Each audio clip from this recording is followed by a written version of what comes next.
Number 10. Our Last Crusade, or The Rise of a New World. Starting off our list with a show that had me questioning my loyalty to both sides of a war. Iska is literally called the successor of the Black Steel. This dude can cut through anything, and I mean anything. But put him in front of Alice, the Ice Calamity Witch, and suddenly he's stumbling over his words like he's never talked to a girl before. What I love about this one is how they're technically enemies, but can't help being drawn to each other. It's Romeo and Juliet, but with magic swords and ice powers. The romantic tension is so thick you could cut it with Iska's astral sword. Plus, the animation during their fight scenes? Chef's kiss. Absolutely gorgeous. This is Emiverse Anime. Watch this video to the end and hit that subscribe button now. Number 9. Undefeated Bahamut Chronicle Lux Arcadia. The guy's nickname is literally Undefeated, and he pilots ancient super weapons called drag rides. You'd think someone with that resume would be drowning in confidence, right? Wrong. This man gets flustered by accidental physical contact faster than you can say harem protagonist. I'll be honest, this one hits all the classic tropes. Academy setting, multiple girls interested in the MC, mysterious past. But you know what? Sometimes you just want that comfort food anime experience. It's like ordering your usual at your favorite restaurant. You know exactly what you're getting, and it's exactly what you wanted. Number 8. Tsukimichi, Moonlit Fantasy. Now this is where things get interesting. Makoto gets transported to another world, gets called ugly by a goddess, rude much, and then proceeds to become so overpowered that he accidentally creates his own pocket dimension. The man's mana levels are off the charts. What caught me off guard was how the romance develops. It's not your typical love at first sight situation. Makoto's relationships with Tomoe and Mio build naturally through mutual respect and understanding. Plus, watching him try to navigate romance while being completely oblivious to his own god-tier power level is comedy gold. Number 7. Aesthetica of a rogue hero. Akatsuki Osawa is what happens when you take a typical hero and actually let him keep his personality when he returns to the real world. This guy defeated a demon lord, saved a princess, and came back with zero filter and maximum swagger. The romance here is refreshingly direct. Akatsuki doesn't dance around his feelings like most anime protagonists. He's straightforward about what he wants. It's honestly refreshing to see an OP character who's also emotionally mature. Though I have to say some of his methods are questionable. Let's just say this one's definitely not for younger viewers. Number 6. Demon King Daimao Akuto Sai finds out he's destined to become the Demon King, and honestly, the poor guy just wanted to be a hero. Talk about your college guidance counselor getting it wrong. But here's the thing.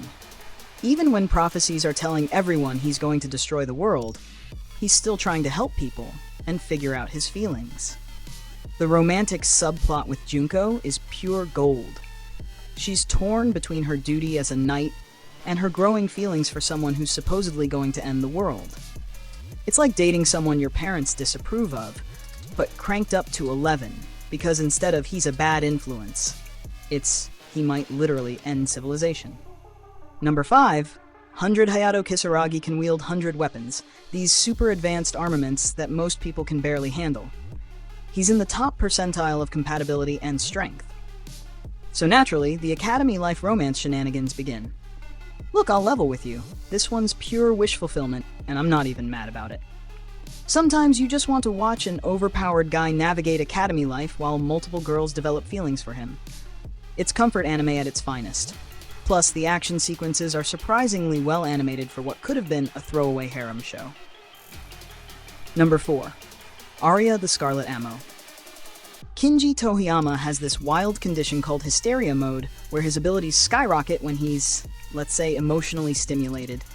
And Arya, bless her heart, keeps triggering it without realizing why he suddenly becomes a tactical genius. The comedy potential here is endless.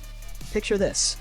You're in a life-or-death situation. Your partner does something that makes your heart race, and suddenly you're operating at superhuman levels.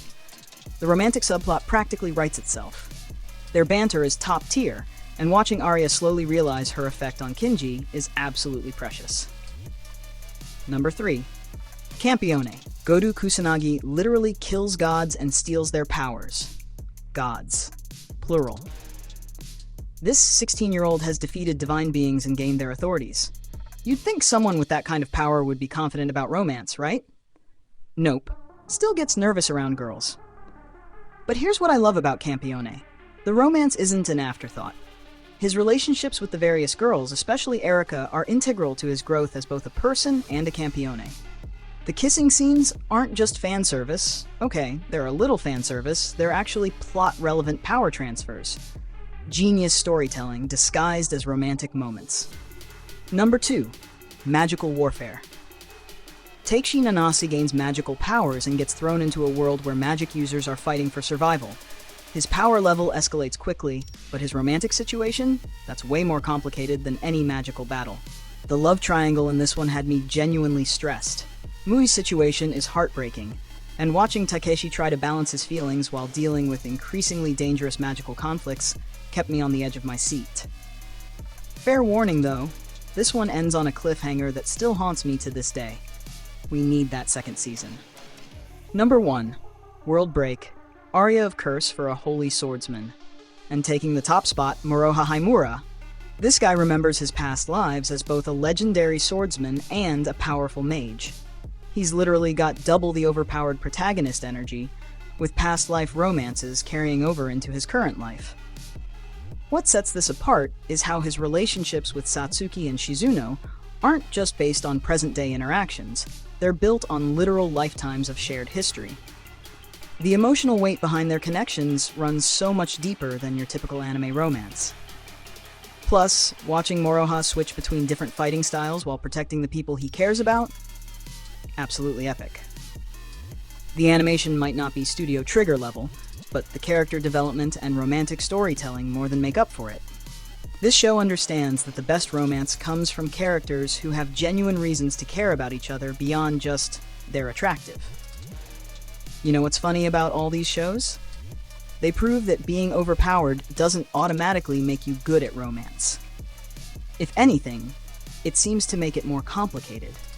These protagonists can face down demon lords, gods, and world-ending threats, but ask them to properly communicate their feelings? Suddenly, they're more helpless than a level 1 character facing a raid boss. But that's exactly why we love them, right? There's something endearing about characters who can reshape reality, but still get butterfly stomach when their crush smiles at them. It keeps them human, despite their incredible abilities. And there you have it, my top 10 romance anime with overpowered protagonists. Which one's your favorite? Did I miss any hidden gems? Drop your thoughts in the comments below. Don't forget to smash that like button if you enjoyed this list and subscribe for more anime content. Until next time, keep watching and stay awesome.